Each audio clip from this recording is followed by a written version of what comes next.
So, ayan guys, andito tayo ngayon sa Tanawan Park Place. At ang nakikita nyo sa likod ko ay yung tinatawag naming Adelpha or Adeline Bungalow Single Attached House.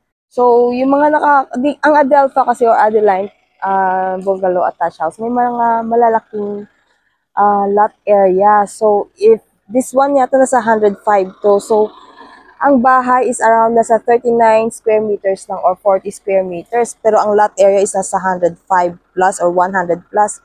So tingnan nyo guys ha, kung kayo makakuha nito ng bungalow na to, ito yung bahay nyo, ito yung lupa nyo, part pa ng property nyo to. At napakamura nito.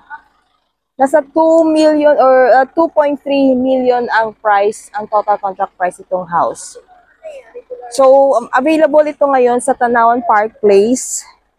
And meron din tayong available nito sa